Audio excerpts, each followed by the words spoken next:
Thank you, Jason, for that kind introduction. Minister Moridi, Minister Jasek, MPP Walker, MPP Osteroff, and Mayor Crombie, and honored guests. Welcome to all of you to our annual LSO Awards Gala. Normally, I'd usually come up here and start off with a few lighthearted jokes, and I actually had quite a few about my beard, but I'm not going to go there tonight. That's what I've done in past years, but I do think that there's a time to jest and there's a time to be serious, and I feel like it is time for the latter. Especially tonight, when we have so many people, key players in this audience, who hold the power to help secure the future of our industry. Make no mistake, our sector is at a crucial inflection point. Many of you have told me this. We have the science, the companies, and the talent to make life sciences a key economic driver for our province. And yet, there's also agreement that we're underperforming given all the wealth of assets that we have. So why is this? I've been working in the Ontario life sciences industry for nearly 15 years now, first in industry, then in government, and now in my role with LSO. During this time, I've observed that our industry is growing steadily and slowly year over year. But the challenges all remain the same. They don't change year over year. I recall a time when I was working with the province and a colleague of mine, we were cleaning out an office and we came across a briefing deck. And we were both stunned by how little had changed. That briefing deck was dated 20 years earlier. And I joked to my colleague that we could just change the date on the front and submit it back to the minister's office. We didn't do that, Minister. But we could have.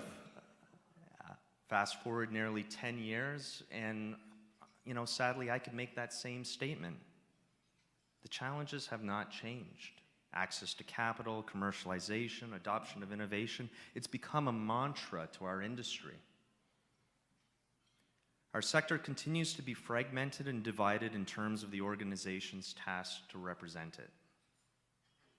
Financial resources continue to be the limiting factor for our organization's capacity to have outreach and impact. And government has still not fully recognized the potential impact of the life sciences industry for Ontario. And I think it's time for a change. Let me start first with the fragmentation issue because this has gone on far too long. And I think this has been an albatross around the neck of our industry.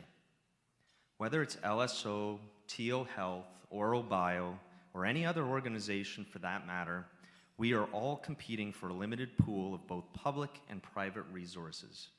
And as a result, all of our efforts become diluted. As a sector, we do ourselves no favors by allowing individual agendas to rule the day.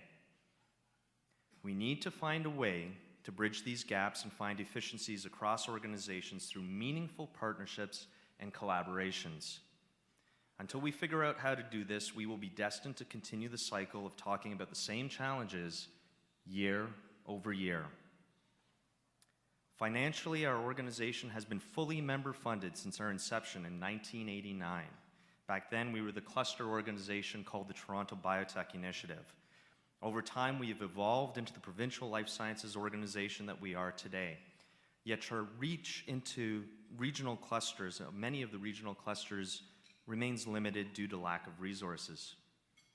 We are one of the only provincial life sciences associations in Canada that receives no ongoing funding support from either federal or provincial government sources. For over 25 years, the private sector alone has recognized the value of LSO's programs and thought leadership and has supported our efforts. I believe it's time for government to step up and do the same. But the most important commitment that we need from our government partners is to recognize our industry's potential to be an economic engine for Ontario. The province has done an outstanding job of investing in education and research, Minister. And yes, we need to continue to invest in those areas. But what we also need to do is to have the same level of commitment to ensuring life sciences companies have the right business environment to grow and succeed here in Ontario. We need our elected officials and public policymakers to change their mindsets. Life sciences is the best potential to provide significant economic and social benefits to Ontario's economy. In 2018, there will be a provincial election, and life sciences should be a cornerstone of every political party's economic platform. Part of the current challenge that we face as an industry is that some policymakers view our public health system, which constitutes nearly half of our budget, as an investment in the life sciences sector, and quite simply put, it is not. It is the cost of delivering a public health system, full stop. And we see this play out in many government programs. Take, for example, the Jobs and Prosperity Fund. Of the nearly $800 million invested in companies, approximately 90% of the funds went into 3 industries: ICT, autos, and aerospace.